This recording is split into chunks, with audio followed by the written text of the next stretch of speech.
Welcome to Lifestyles. We're so glad that you've joined us on today.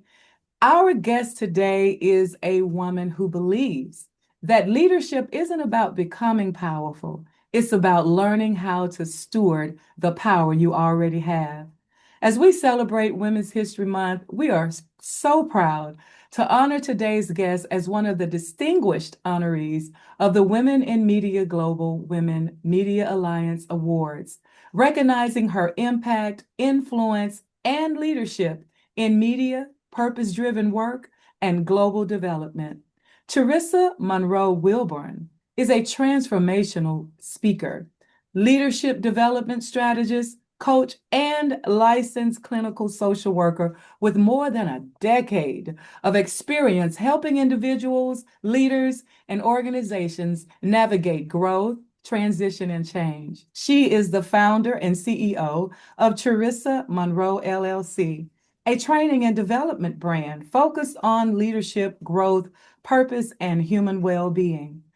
Through her work, Charissa has designed and delivered over 50 leadership programs and coaching engagements, impacting more than 100,000 people across corporate, healthcare, education, and leadership spaces.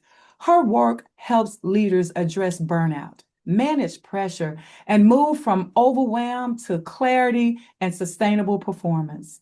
Charissa is also the creator and host of the Purpose Finder podcast, where she explores how purpose connects to leadership, business, wellness, relationships, and everyday life through meaningful conversations with thought leaders and change makers. As the daughter of the late Doctors Miles and Ruth Munroe, Charissa has transformed profound personal loss into purpose-driven leadership. She now co-leads the Miles and Ruth Munroe Foundation as president, serves as vice president of Munroe Global, and is a course instructor and coach at the Munroe Institute of Leadership, contributing to leadership, education, and global development initiatives. She holds an MBA, a Master's of Social Work from the University of Michigan, and is a licensed clinical social worker. Known for her grounded presence, which you'll experience on today, her authenticity, and ability to connect deeply across audiences, Charissa helps people move from survival mode into personal living. She is an emerging author, a devoted wife, and a proud mother. Please join me in welcoming and celebrating Charissa Munroe Wilburn, one of our Women's History Month honorees. I'm so humbled. Thank you.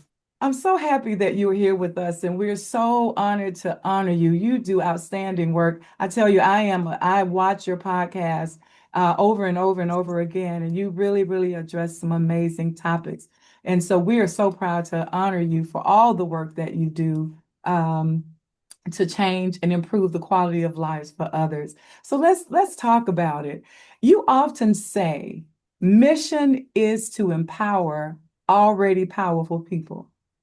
What does that mean, and why is that distinction important? It's very loaded. And do you know that it took me only until maybe the last 2 years to be able to put all of what I'm about into a statement or a phrase or a sentence. And I recognize that I just wanted to I didn't want to recreate people. I didn't need to. I didn't need people to reinvent themselves. I needed them to believe that they already had and they came to this earth equipped with what God gave them, their Right. purpose, their potential, the vision that they would have for their lives so that they can lead according to their gift. And so my desire was to just empower people to believe that you are already powerful. You have the power and the authority to flow in every area of your gift, to discover your purpose. And so I spend my days doing trainings, teachings, talks, presentations, facilitation of just trying to get people to shift their mind from I have to go and I have to have it revealed to me. It's already on the inside of me. Let me uncover what I have and let me build, let me develop, let me refine. And Yes. so I love empowering people because if I can empower them to believe that they're already powerful, my work is done. Yes. I don't Yes. necessarily now have to spoon feed them. I just need to get them to have a mental shift on, man, I really am powerful. What Yes. do I have in my hand? What do I have with me? Because everything that God gave you, or everything that God created you for, He equipped you with when you were born. Yes. There's no now adding to you. The only thing God can do is expand if you allow, if you move, if you find, if you use, if you express Yes. what it is that He already gave you. But don't take your gift. The last thing God wants us to do is take our gift and bury it. He Yes. wants us to be good steward.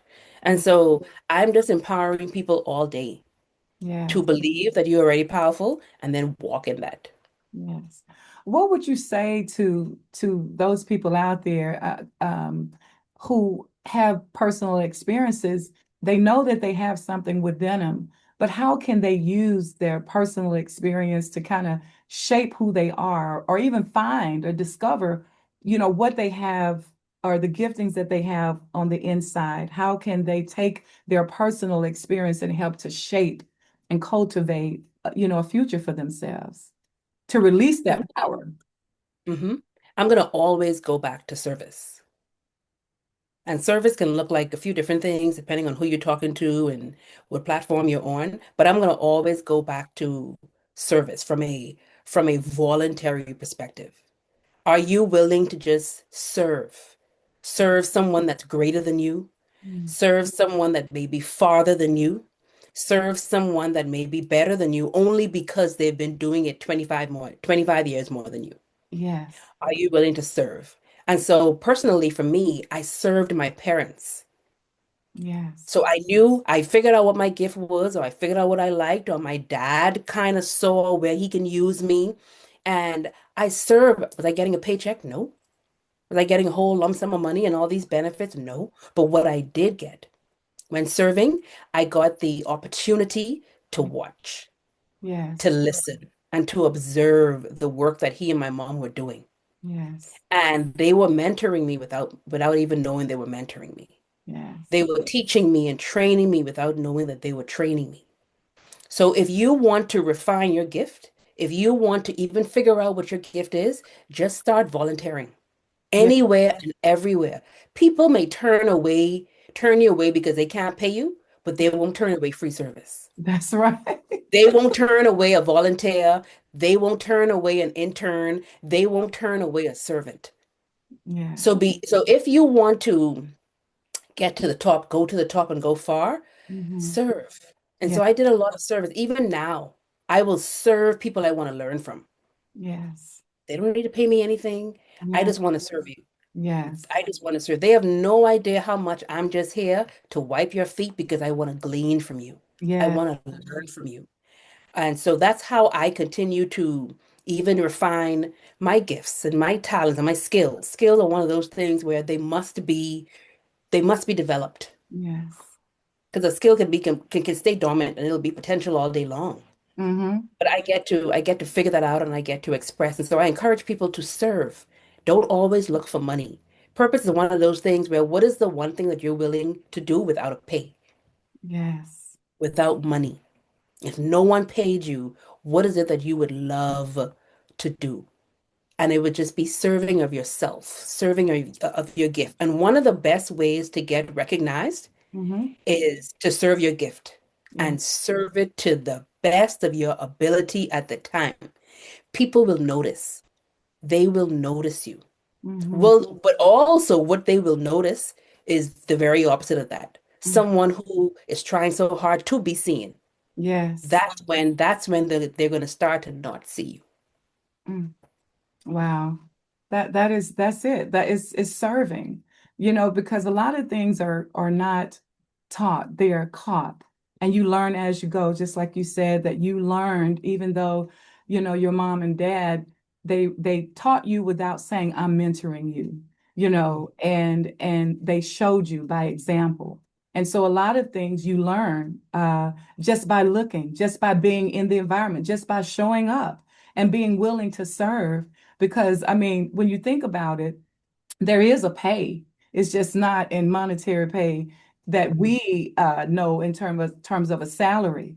But when give your time, your talent, and your treasures to the Lord to help advance the kingdom of God, find yourself somewhere to serve, God will repay you. It might not come then, but it will come. It will come. So I'm telling you, servitude is definitely a must. That's so beautiful. Well, you deal Especially, with, huh? especially when you look at the person that we should be following, right? So I look at the life of Jesus. Yes.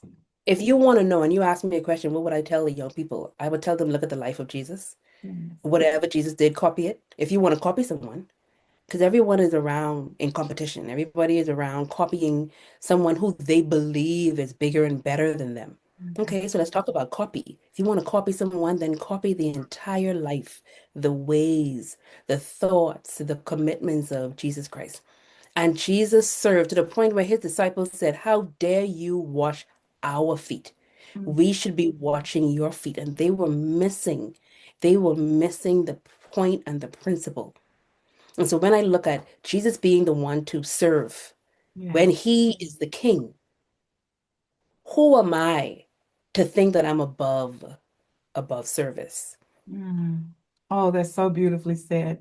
And it really reiterates your thought, which is to empower already powerful people.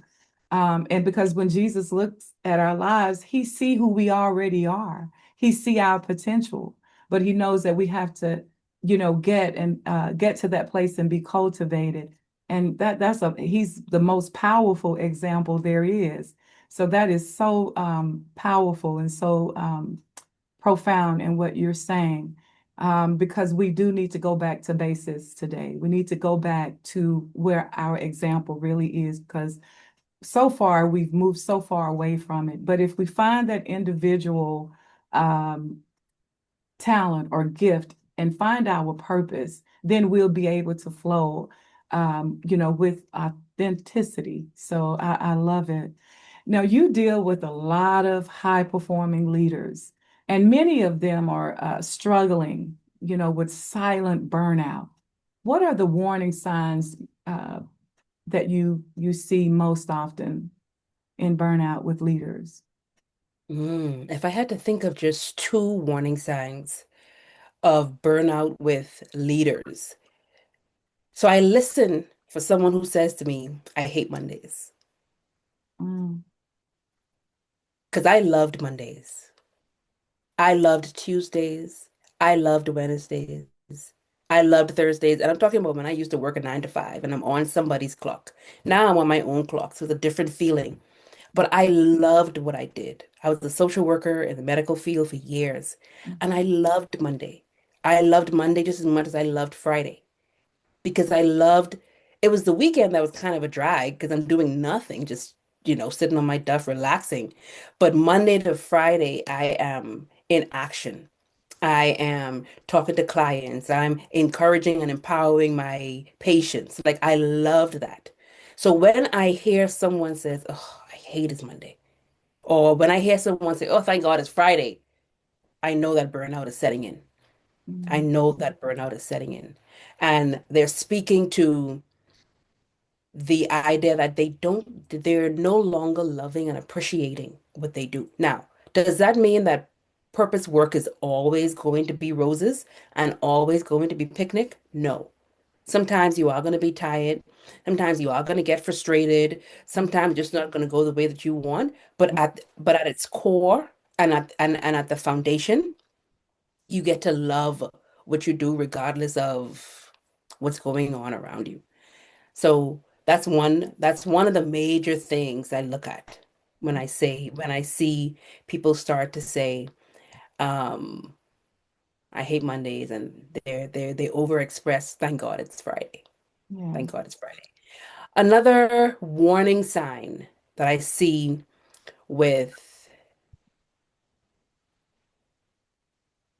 people who are dealing or who are approaching burnout, because burnout has warning signs before it gets to before it becomes overpossessed, Mm-hmm. if you will. And usually when I hear people always working though, and there's always a yes, everything is a yes, everything is a yes, yes, I'll do this, yes, I'll do that, yes, I'll do this, yes, yes, yes, yes, burnout is setting in.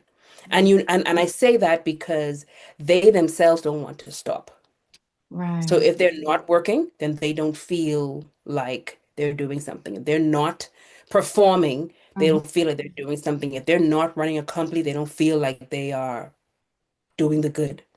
Yes. As opposed to knowing when to say yes and then knowing when to say no and rest yourself or say no, and the job is going to handle itself or the company is going to still run itself. Mm-hmm. When they're always going, as far as they're concerned, in their mind, if I stop, then I'm not going to have anything else to do. Burnout is setting in. Yes. And that's just two of the warning signs. There's a whole bunch. Yeah. So, I mean, why do you think that burnout, because it's common among successful leaders nowadays. And so why would you say, well, I guess you would say that it's because they don't have the boundaries. They don't have the say no to it and they're continuing on. Would you say that or what? Yes. So that's one, there are lack of boundaries, but also when I find high performing, functioning leaders who are losing sight of their purpose. They Hmm. either lose sight of why they started Yes. or they lose sight of the end game, of the vision that they're after. When people start to lose sight, and they're losing sight of it because they are occupied with the noise that's happening in between Mm. or around them. And so you find that so I would always ask, like I talk to my clients and I said, why did you start? Or what is your purpose? Or what is your vision? What is the vision that you have for where you are right now? What's your 3, 5, 10 year vision? Yes. And then we go back. So why did you start in the first place? Hmm. And it's to refocus them back to the basket is still your goal. The basket is still your goal, and your love for the game is still your goal. So if your love for the game is why you started, that love isn't going to go. That love doesn't go anywhere because you're injured. That love doesn't go anywhere because dad died. That love doesn't go anywhere because you just divorced. That love doesn't go anywhere because fill in the blank. Right. Your love for the game is still there, and the basket is still your goal. Everything else in between is noise. Yes. And so I refocus them to those two different things, purpose and vision. If I can, because the noise you can't, the noise you can silence, but you can't get rid of it because it's the noise. It's external noise. It's Mhm. there. Let's focus though on purpose and let's refocus on vision. And when people start to refocus on those things, you start to notice a pep in their step. You start to notice their spirits are lifted. You start to know that they're like, you know what? I can do this. They now become more resilient. They become more confident. Now they are willing to be more consistent. They are a lot more happy. There's more joy. Yes. It's the noise in between that sometimes can muddle all of that. Yes. Wow, that's so good. So, what does sustainable leadership look like today in a demanding world? What should that look like for us? Oh, I hate the word should. Um, because should, but sustainable leadership, it's gonna always, so I'm glad we started with service. Hmm. And that still holds true to this. When you're talking about sustainable leadership, you always have to remain in a attitude of service. Hmm. That's one. You have to always want to serve. And I say that because a pandemic may happen again. Hmm. People are not going to have any jobs. Businesses are going to close down. There may not be any income coming in. You may have, and it may be 2 years. So what are you going to do? No longer serve your gift? Like serving, there may be a moment where you may have another pandemic situation, and what you were charging $15,000 to do, you may now have to say, you know what? I still want to encourage and empower the people. I'm just going to serve my gift while we're in this pandemic or Yeah. while we're in this state of the world or of being. So service is going to still be where people are at. Another characteristic of sustainable leadership is going to be humility. Mm-hmm. And I'm going to say these fast and then we can talk about it if you want to. But humility, confidence, I know that may be cliche, people talk about it a lot, but confidence is one of those things that I think people continue to misunderstand. Mm-hmm. But the more confident you are, or even clarity, the more clarity you are, the more confident you are. The more confident you are, the more consistent you are. And the more consistent you are, the more sustained you are. Mm-hmm. So people tend to lose their sustainability in anything because they can't be consistent. Well, usually they're not consistent because they can't be confident. They're not confident, and they're not confident because they're confused. Yes. So if we can bring clarity to their mindset, we can bring clarity to their belief, clarity to the information they have, because we're in a world where information is at an all-time high. Mm-hmm. Knowledge is at an all-time high. We're not lacking any of those things. We're not even lacking anymore the access to knowledge. Right. We're lacking the ability, the skilled ability to decipher which of that information is truth, because we have a lot of facts and opinions out there. Yes. Now we have to continue, we have to find or remember what's true. And once we can get clear on what's true and withhold the identity that we are, Mm-hmm. then now that we're clear, then we can be confident. If we can be confident, then we become consistent. And the more consistent we are, the more sustained we are. Wow. So how does because when you talk about the clarity, the confidence, and what were the other two? Consistency Consistent and and then sustainability. sustainability. A lot of leaders find themselves, like disconnected. So what practical Mhm. steps, can leaders take to reconnect with their sense of purpose when they feel stuck or overwhelmed, or when they see that those four things that you just talked about, clarity, confidence, sustainability, and consistency, are not operating in their lives? What are some of the practical steps that they can take to You are speaking my entire language, and I love it.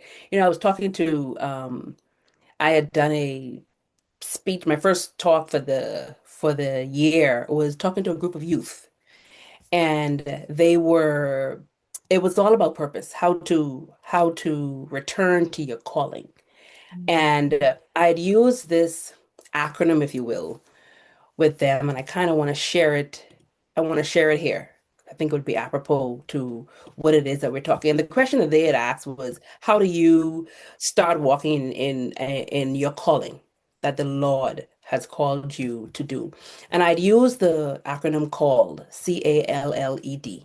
And this is also a good way to tackle being stuck, to tackle being disconnected. Because when someone talk about disconnected, it's actually another fancy word for burnout. Yeah. Because when we get burnout, then we tend to withdraw. Mhm. Okay. And then when we withdraw, we disconnect ourselves from the people around us. We disconnect ourselves from what we used to love. And I'm gonna always, when I see disconnection, when I see burnout, I'm gonna always go back to purpose and vision.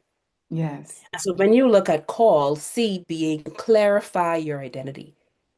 And I'm talking about the identity of who you are and whose you are.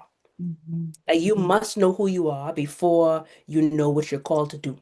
And Yes. if and I find like I love to talk about burnout. So burnout is going to be one of those things that usually lead to suicide if not addressed, especially in the male species. Mhm. And it's hidden. It's gonna look very different on a male than it does on a female. Mm. That's And men tend to hide and conceal their burnout and their disconnection very well. And they conceal it in, oh, he's just a man. That's what men do. Men don't talk. Oh, that's for the, he just being a man. Men just love to be quiet. Oh, he just being a man. Men are reserved. Oh, you see? Oh, mhm. he's just being a man. Oh, he's just being a man. Not knowing that his quietness is because he's ran out Mhm. of the desire to express. Mm. He's lost his idea of identity. So we have to always go back to clarifying our identity. A, we have to make sure that we are aligning with God's original intent. Yes. And purpose is discovered, not created. So when God created you, purpose was already there. Boom. Then He put it on the inside of you, and now it's our responsibility to uncover it. And then we make sure that everything we do after that, we are aligned with God's original intent. Yes. Alignment is what activates grace. Misalignment is what causes frustration. Hmm. And so when I think about people who are disconnected, that disconnected is because they're dissatisfied, and they're dissatisfied or they're discontent because their desires aren't being met. Yes. And so their desires aren't being met, therefore they are hurt, they're in pain, they're fearful. Some people may be angry. Mhm. Like these are ways that people express themselves, all because something they love and desire, there's a need not being met. Yes. But that misalignment is what causes frustration. So Mm. we get to identify the areas of our life where we need to surrender. Mm. L in called is listen for instruction. And I'm not talking about listening to instruction from social media. I'm not talking about listening to instruction from your friend or your husband. I'm talking about the instruction that we get from the person that created us. Yeah. And when God gives instruction, and He's going to always give instruction before He explains. But Yes. when He gives instruction, we have to be willing to obey Hmm. and obey right away. The second L in called is leave would no longer serves your calling. And I love this because people tend to hold on to seasons 5 seasons ago, and they wonder why they can't produce and be prepared for the season they're in now. And then there's so much that God wants to give them, but they can't receive it because they're still holding on to 5 seasons ago. Yes. And so we have to be willing to leave what is no longer serving us. I'm talking about the relationships. Nobody wants to talk about it, but we have to deal with it. That's Yeah, right. you and this girlfriend, you've been friends since high school, but you have grown and you have done so much and you guys are still talking, that's fine. But have you outgrown her? Hmm. Has there been strife and you've been trying to figure out why? Are you trying to set boundaries and she keep giving you a hard time? So we have to look at, and relationship is one thing. It could be something else that we need to leave is familiarity. So we'll hold on to familiarity as humans because it's safe. We tend to hold on to safety a lot. You may have to be okay with leaving safe and walking into the unknown when God gives instruction. The E in called is engage your gifts through service. See? I'm Hmm. going to always go to service because Yes. purpose is always revealed in service. Hmm. And it says in First Peter, each of you should use whatever gift you have have received to serve to others. Like we should literally be giving Yeah. away our gift. It's not always money that's the benefit. And I love that you say that. Like we are going to get a benefit. It just might not be monetary. Yes. And as the more we use our gifts, the more mature we get in them, the more refined they become. Hmm. And the more we serve our gift, it sharpens our calling. It sharpens our gift. And we become more developed, we become more mature, therefore we become more uh desirable by those around. And they get to see, ooh, I like what she has. Well, Yeah. she has been doing what she's been doing for the last 5 years. So you're looking at the mature fruit that she has produced. And lastly, the D in called is decide to walk by faith. Mm. I don't do anything, Dr. Plummer, that I do without faith. Yes. I mean, especially when you're talking about being obedient to God, the minute He give instruction, then He don't give you no explanation, and He tells you to go and do something that you've never done before, and it looks so big, the vision is so big, and you as far as you're concerned, I can't do that. That's not for me. Right. I can only do it by faith. Mm. Calling demands courage. And I'm talking courage over comfort. Mm. So when we talk about being disconnected, we have to be willing to get out of our comfortability. Mm. Sometimes our comfortability will keep us disconnected. Yes. So if we are okay with saying, okay, I'm going to take this step, I'm going to connect, I'm going to commit, I'm going to find a community. I'm going to get support I needed. I'm going to get a coach. I'm going to get a mentor. I'm going to do the project. I'm going to start the business. I'm Mm-hmm. going to leave my 9 to 5. I'm Yeah. going to go and talk to my boss. Like all of these things require courage. And we Yeah. have to have faith that at the end of the day, God called, and whatever He calls for, He provides for. But the provision doesn't come before the expression of the calling. Mm. Oh, that's good. Expound on that. The provision doesn't come before the expression of the calling. So we think that we need to have everything in our hand before we make a move, before we say yes to Jesus, before we say yes to the instruction. We have to have all the plans written out. We need to have all the resources. We need all the money. We need all the manpower. We need to have the office. We need everything. We think that we need to have it all figured out. And if we don't have the $10,000 that's needed to start our business, then we're not going to start. Mm-hmm. And Jesus is saying, no, if you want to attract all of the provisions I have stored up for you, I need you to start first. I need you to have faith enough in me to start. Yes. Then then everything you need, the money, the people, the resources, the confidence that you need will automatically come. So That, it's just go ahead and start. yeah. My dad made a statement, and as I was writing this book a couple of years ago, 31 Day Devotional, if anybody was to get it, I wrote it here because it's so important. My dad said, if you don't attempt things, you don't attract God. Mm. If you don't attempt to move, if you don't attempt to do, if Yeah. you don't attempt to be, you can't attract God and all that He has for you. Yes. So the provision is there. We Yeah. don't need to go anywhere. God is willing to provide it for us. That's what the king does for his citizens. Yes. But he is saying, I just need you to have enough faith in me to move. Movement is Yeah. what's going to activate provision. Yes. Oh, that is so Movement good. activates provision. Moving activates provision. Oh, I'm reminded of someone once said that when Mary said yes, that the camels that when once she said yes and she yielded herself, then everything that she needed started coming toward her. The shepherds started coming toward her. Come on, the gold, the myrrh, everything that she needed in order for her to fulfill the call, which was to bring the Savior to the world, started moving toward her, started coming toward her, and at the appointed time when she was ready to deliver. Everything that she needed was right there in place, not just for then, but for, to carry the vision, to carry it forth, to carry, the Lord, the Savior, to be able to care for him. And so that is just so powerful, is that um we have to start. I love the way you said that though. You said the expression of the calling. That's good. That's Meaning put your calling to work, like actually walk in your calling and yes, go into your calling and answer your calling. yeah, Once we start walking in it, come once on. we answer the call, Yes, because God is going to call, but if you answer, yes. He just needs you to answer. He needs you to have enough faith to Yes, say yes to the calling in yes. order to give you all that you need to walk in it. Oh, I love that. Oh, this is so good.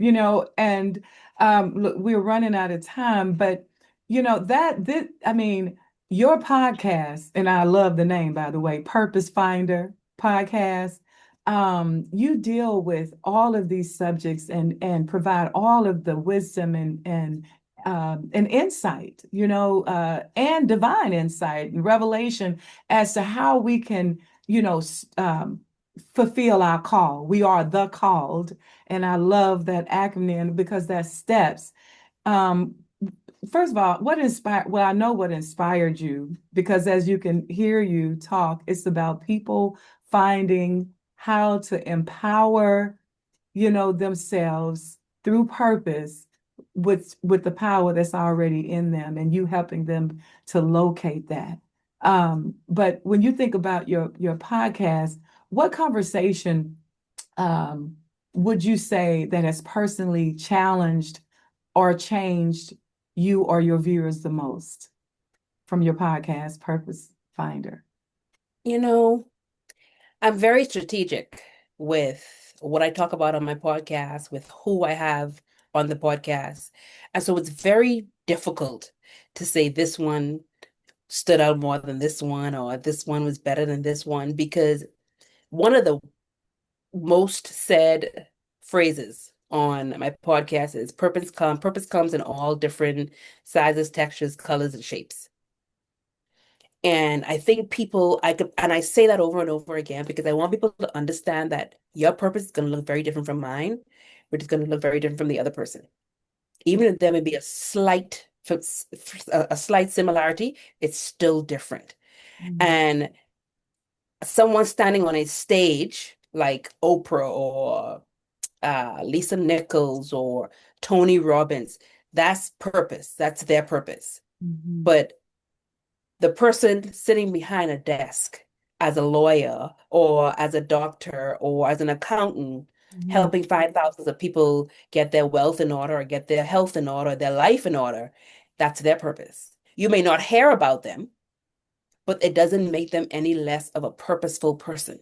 That's good. And so all of my guests come from all different walks of life. They may be at the height of their purpose. You may see them, you may know some of them, you may hear about them on the news, or you may see them on TV or see them on social media. They may be doing amazing things in the world already right now in 2025 or 2026. But 10 years ago, Mhm. they were in their car. Or 10 years ago, they were dealing with depression, or 10 years ago, they were having suicidal thoughts, or 25, 30 years ago, they were abused by their father. Yes. And these are the people that I have on my podcast. And no one would know Yeah. that this particular person who you see and you hold at high esteem actually comes from a journey of someone who was abused when they were 5. Yes.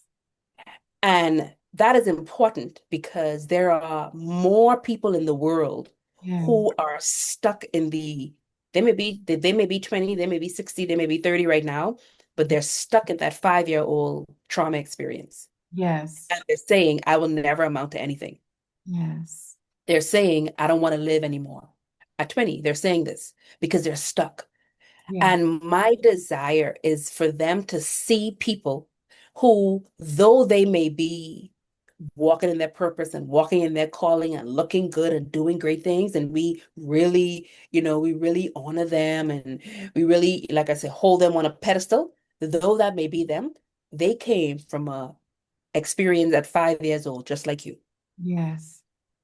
But they made a different decision. Come on. Yes. And so we talk about the decision, we talk about the journey that the person on the podcast may have went through in order to get past that trauma experience, to get past that guilt and that shame, to get to a place where they are. And Mhm. it's in that journey that I hope the person listening on the other end is able to say, wow, I'm not the only one that was abused when I was 5. Mhm. If she or if he can do it and get to this point, then so can I. It may take a little work. I may have to get myself up and stand up and dust it off. But if they can do it, so can I. Yes. So it's in that gap that I'm hoping that people can hear themselves, not necessarily hear what they're doing right now. Yeah, they are doing something right now, but as a little kid, they struggled Yes. with being bullied.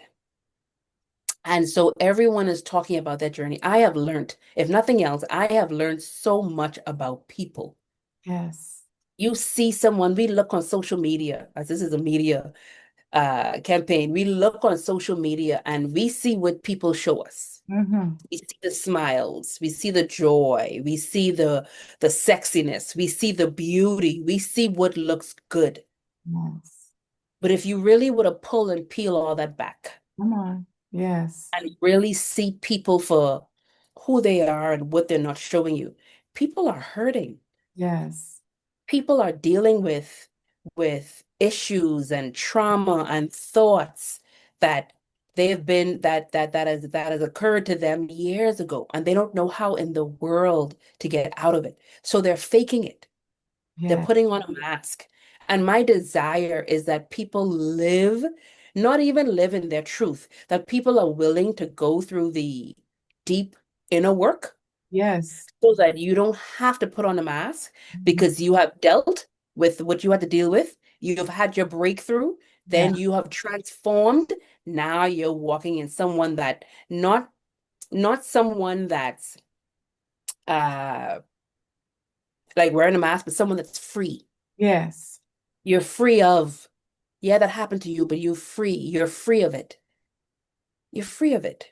People Mhm. should be able to live free. God gave us a free will so that Yeah. we can make the decisions. Why not make the decision to actually be completely free of anything holding you bondage or holding you captive? People say, oh, I'm not in prison. I will never do nothing to be in prison. I don't ever want my license or my passport taken away from me. And I don't ever want to be somewhere where I can't make my decisions. But yet, the biggest prison Mm. that they are in is the prison that they created for themselves. Wow. They took their own key and locked it Mm. and Yes. have the nerve to be looking out of the cell on the outside thinking, I can have that. Yes. I can have that, but it's not for me. Oh, I want that, but it's not for me. The Yeah. only thing between you and that thing you want is this jail cell you put there. What are you gonna do to get out of that? Wow. So That the is podcast is I love the work that I do. It took me a while. I work with a very, very close-knit team, and they had been saying to me, Charissa, you need to do a podcast years ago. And I was like, no, no, I don't want to be controversial. I don't want to be this. No, and I said no. I said no, I said no, I said no. And then last year, maybe the year before, 2 years ago, I said, this would be the time. And I Mhm. think I recognized that there was still a voice missing. Yes. And it turns out that the voice that was missing was mine. Oh. Mm. Oh. And I chose to say yes and Yes. started that podcast. And the vision that I had for the podcast, God turned my small vision into such a massive vision. It's unbelievable to me. Yes. But he just needed me to say yes. He just needed me to start. When I said yes to it and I started, I didn't have not one guess. Mm. But it was almost as though I started and I started dropping in my spirit who to start to invite. And I started inviting, and the yeses just started coming. The Yes. yeses just started coming. And I love when I get the comments that say, wow, this was for me. Oh, wow, I needed to hear this. Oh, wow, this is so good.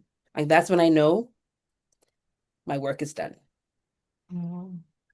Well, we're so glad that you said yes, because your yes is helping all of us to find our purpose. There's a saying that your dad used to say, where purpose is not known, abuse is inevitable. And Mhm. so we're just so grateful for all that you're doing. And as the daughter of a um, well, globally, actually, globally respectable leaders, mom and dad, um, Miles and Dr. Miles and Dr. Ruth, how do you honor that legacy while still forging your own path? My dad left. One thing my dad always talked about was your purpose not being for you. It is for you to walk in and to fulfill for yourself, but the purpose that you're expressing is for the betterment of the world and of humanity. And so a lot of even the vision that you have for the purpose that you're walking in, Yes. you won't even see your own vision in your lifetime. And so my dad had a vision Mhm. that has expanded even beyond his own lifetime Yes. to the point where I know he had a vision to see my brother and myself do what we're doing, and he didn't get to see it. Yeah. But here we are. He had a vision of transforming followers into leaders and leaders into agents of change. That vision still lives on. My brother and I are still doing the work. We have created a foundation, the Miles Ruth Monroe Foundation, to continue the work. We have established the Institute of Leadership to make sure that my dad's vision for the world does not die. And Yes. so we get to do all of that. But even though my dad did what he did, he left his legacy and we're still living it. God says, but I also created you for such a time as this. Yes. Your dad did what he did in his time, in his season. Even though he's my father, I've been in the work forever. So, of course, what I do is going to look similar. I can never fit my dad's shoes, but I can't fit my dad's shoes because I am of the persuasion and belief that God has created my shoes to be much bigger. Yes. So yes, people can try and squeeze me, or I can try to squeeze what I think my dad has some pretty huge, massive shoes. Shoes. And to walk in his shoe would be to get the same notoriety that he got. But I'm like, I can't do that. God has shown me you cannot do that when the shoes I have for you are going to be so much bigger. You're going to go places that your father hasn't taken you. You're going to see things that your father hasn't seen. You're going to have revelation that I can only give to you. And sure enough, he's been showing me little by little that my shoes are going to be bigger than my dad's. I'm going to go places my dad has never seen. I'm going to say things. I'm going to have revelation revealed to me that my dad has never had. Yes. And so stewarding my dad's legacy is, yes, a priority, but also making sure that I create my own. Yes. As I have my own children now, I have two daughters who are now my legacy. And so it is important that I leave something for them Yes. to continue on with and encourage them that even though mom had and dad has created this for you and this legacy you are to carry on when we're no longer here, when we're no longer here, God still gave you a purpose. Make sure you fulfill it and walk in it. Oh, that's beautiful. Wow. I mean, that's beautiful. I mean, you know, um, I know that there's someone out there watching right now and they can hear that they have a purpose. I know that they've been empowered. Are there any final words that you want to share with them today, to the viewers today, to leave with them? Oh my goodness, yes. I mean, there's so much that I've said already. And Yeah. I want to go back to the calling. If I can encourage anyone listening to declare this over your life. I'm going to declare this over your life, and I want you to declare it over your own life. You are called. You are aligned. You are obedient. You are released to do God's work in your life. You are engaged, and you can walk by faith. So I want you to say to yourself, I am called. I am aligned. I am obedient. I am released. I am engaged, and I will walk by faith. And the more that you say and affirm, I want you to allow yourself to become that. Allow yourself to believe that and allow yourself to walk in the calling that God has for you. Amen. Wow, thank you so much. Thank you, Charissa, for stopping by Lifestyles today. We want to say congratulations and thank you for all that you continue to do. And just know that we are right here for you. We're looking forward to celebrating you and all the works that you do. And thanks again for stopping by. And thank you for tuning in on today to Lifestyles. Remember, the most important thing is the life you live and the legacy you leave. Bye-bye now.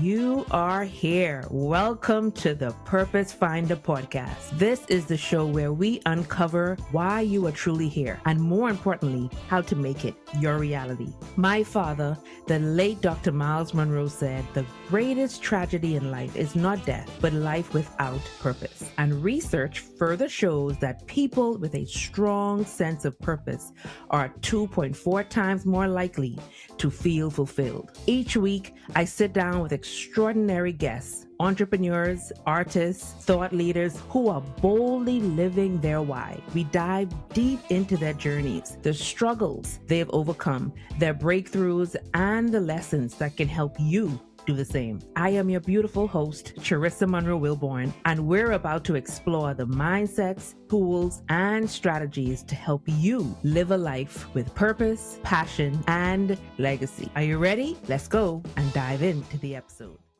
There is power behind every story we carry within. Every tragedy, no, yes, laugh, victory. And every testimony that is incubated within our souls have power. The power to transform. From tragedy to crown, from obstacle to opportunity, and all the moments in between make us wiser. Watch Candid Conversations with Charisa for impactful, unheard moments that will certainly spark your power and inner truth to shift, heal, and restore your life.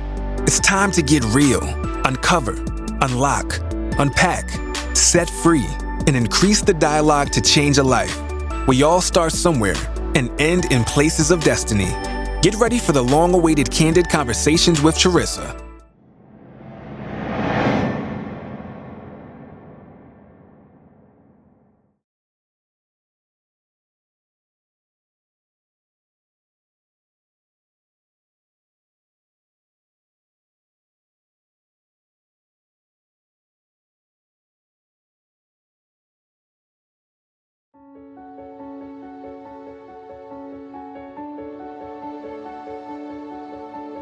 We will not allow death to claim any victory.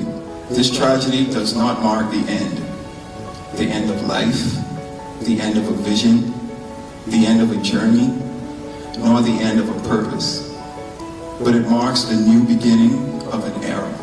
Let's not mourn their deaths, but let's celebrate their lives and find joy in knowing that although God may not explain himself, he will reveal himself. The visionaries of an entire generation that focused on bringing one message to all aspects of life, the kingdom.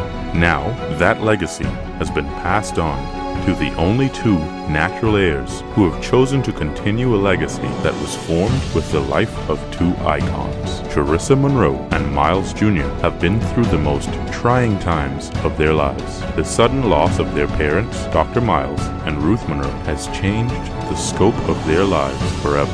Yet, they both have vowed to persevere and carry on. Charisa and her brother, Miles Jr., have displayed true strength and courage over these past few months. As they transform before our eyes, their desire to continue the work of their parents during this trying time is a living test to the life's work of Dr. Miles and Ruth Munroe of turning followers into leaders and leaders to agents of change. Charisa and Miles Jr. made their first public appearance following the burial of their parents, December 11th, 2014, at a memorial service held at Faith Center Ministries, pastored by Bishop Henry Hernandez in Sunrise, Florida. We must accept the baton and take up the mandate to continue creating leaders and agents of change. Death is not defined as done or quitting or stopping. It simply means finished. Our parents simply finished. They both finished their purpose for which they were born. Now it is our time to start. I was again asking and saying, I don't get it. I don't understand how this could happen, at this time, at this stage in my parents' lives, where I felt, there was so much more for them to give. And, he said 3 words to me, simple. He said, watch me work.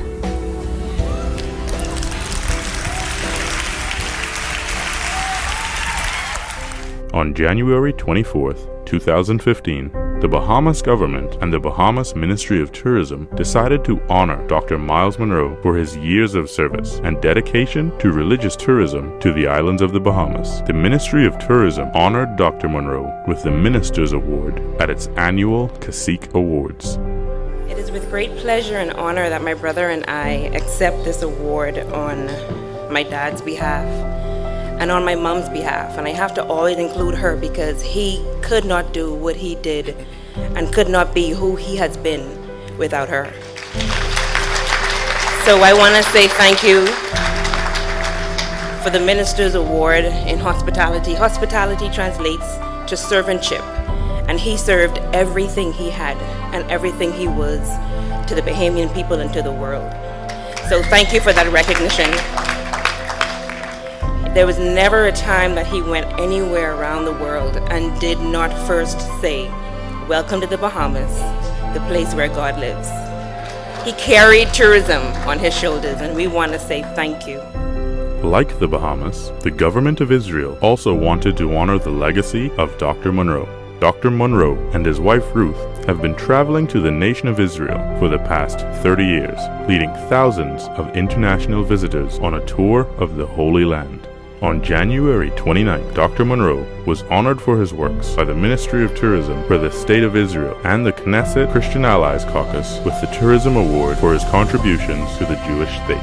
It's definitely an honor and a privilege. I'm more proud of my parents every day. Every day they show me how much they really loved the world and how much God means to them, and they really demonstrated that in everything they did around the world.